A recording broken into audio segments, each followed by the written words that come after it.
An ATSU clearance constitutes the authority for an aircraft to proceed in accordance with its flight plan only insofar as known air traffic is concerned. Clearances are based upon known traffic conditions which may affect the safety of aircraft operations. This will include not only aircraft in the air, but those manoeuvring on the ground, as well as vehicles and any local temporary obstructions. If a pilot in command deems a clearance not suitable, he may ask for, and if practicable receive, an amended clearance. But remember that an ATSU clearance relates to traffic and aerodromes only and does not in any way absolve a pilot in command from any responsibility to comply with all the rules and regulations concerning aircraft operation. Air traffic control will issue such clearances as are necessary to meet the objective of collision prevention and the expedition and maintenance of an orderly flow of air traffic. In control areas, the most direct routings shall be given to all transiting flights. Aircraft intending to undertake supersonic flight shall, wherever practicable, be cleared for the transonic acceleration prior to departure.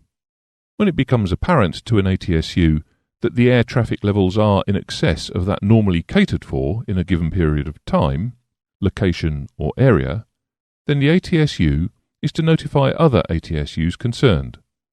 Pilots in command en route to such a situation and their operators will also be informed that restrictions are likely to be applied. For flights in the vicinity of aerodromes, the vertical position of aircraft shall be expressed in terms of altitude at or below transition altitude.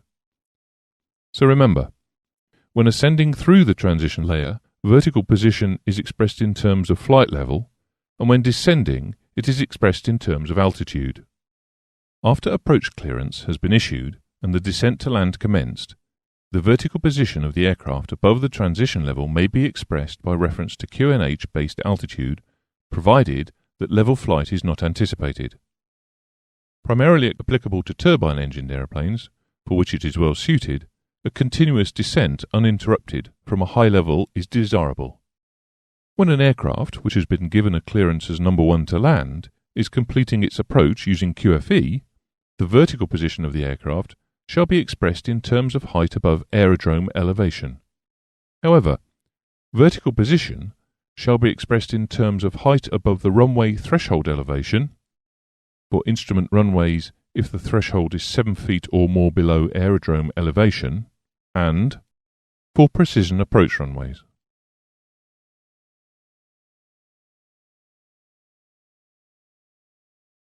Except where, on the basis of regional air navigation agreements, a transition altitude has been established for a specific area, for flights en route the vertical position shall be expressed in terms of flight levels at or above the lowest usable flight level, altitudes below the lowest usable flight level. Aerodrome and approach controls shall establish the transition level to be used in the vicinity of the aerodrome concerned. This is particularly important if aerodromes are closely located. It is the responsibility of air traffic units to at all times have available for transmission to aircraft in flight, on request, the information required to be able to determine the lowest flight level, which will provide adequate terrain clearance on routes and segments of routes for which such information is required. Sufficient area QNH or forecast QNH shall be available to all aircraft on request that covers the flight information regions that they are responsible for. The transition level shall be included in approach clearances when prescribed or as requested by the pilot. The QNH setting shall be included in every approach clearance or clearance to enter the traffic circuit. It shall also be passed to aircraft about to taxi unless they are known to already have it. It shall additionally be provided on request. Remember that where reference is made to aerodrome elevation, QFE shall also be provided.